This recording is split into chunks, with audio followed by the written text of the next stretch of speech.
ابو ہریرہ رضی اللہ عنہ کہتے ہیں کہ اللہ کے رسول صلی اللہ علیہ وسلم نے فرمایا، جب رمضان کا مہینہ آتا ہے تو جنت کے دروازے کھول دیے جاتے ہیں اور جہنم کے دروازے بند کر دیے جاتے ہیں اور شیاطین زنجیروں میں جکڑ دیے جاتے ہیں۔ ابو ہریرہ رضی اللہ عنہ فرماتے ہیں کہ اللہ کے رسول صلی اللہ علیہ وسلم نے فرمایا،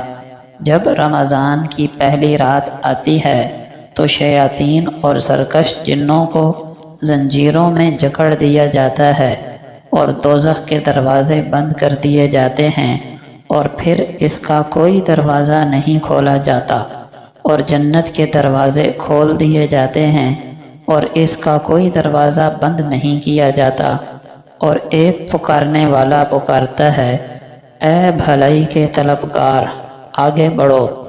اور اے برائی کے طلبگار ٹھہر جاؤ، اور اللہ کی طرف سے بندے آگ سے آزاد کیے جاتے ہیں، اور یہ معاملہ ہر رات جاری رہتا ہے۔ ابو ہریرہ رضی اللہ عنہ فرماتے ہیں کہ رسول اللہ صلی اللہ علیہ وسلم نے فرمایا، تمہارے پاس ایک مبارک مہینہ رمضان آیا ہے، اللہ نے تم پر اس ماہ کے روزے فرض قرار دیے ہیں، اس ماہ میں آسمان کے دروازے کھول دیے جاتے ہیں اور دوزخ کے دروازے بند کر دیے جاتے ہیں اور سرکش شیاطین اس ماہ میں باندھ دیے جاتے ہیں۔ اس ماہ میں ایک رات ایسی ہے جو 1000 مہینوں سے بہتر ہے۔ جو شخص اس کی بھلائیوں سے محروم رہا وہ تو بس ہر خیر سے محروم ہی رہ گیا۔ انس بن مالک رضی اللہ عنہ فرماتے ہیں کہ نبی اکرم صلی اللہ علیہ وسلم نے فرمایا، تم پر یہ مہینہ آ چکا ہے، اس میں ایک رات ایسی ہے جو 1000 مہینوں سے بہتر ہے۔ جو اس سے محروم ہو گیا وہ تمام بھلائیوں سے محروم ہو گیا، اور اس کی بھلائی سے وہی محروم رہے گا جو واقعتاً محروم ہو۔ نبی کریم صلی اللہ علیہ وسلم نے فرمایا، یقیناً اللہ تعالی رمضان کے ہر دن اور رات میں کچھ لوگوں کو جہنم سے آزاد فرماتے ہیں،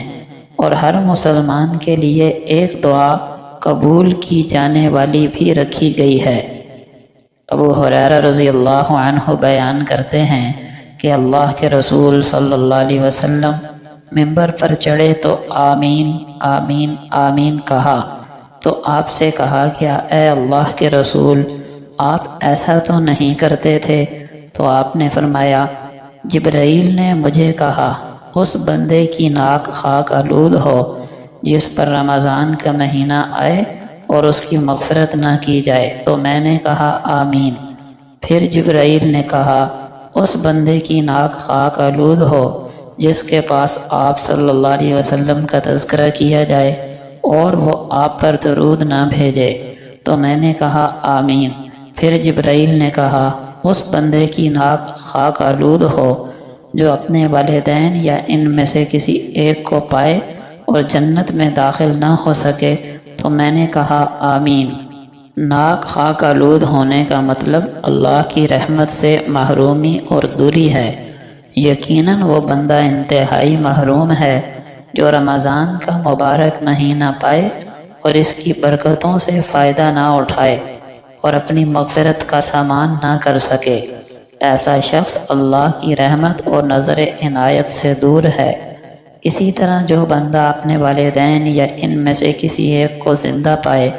اور پھر ان کی خدمت کر کے اپنے آپ کو جنت کا مستحق نہ بنا سکے، تو وہ بھی انتہائی محروم ہے۔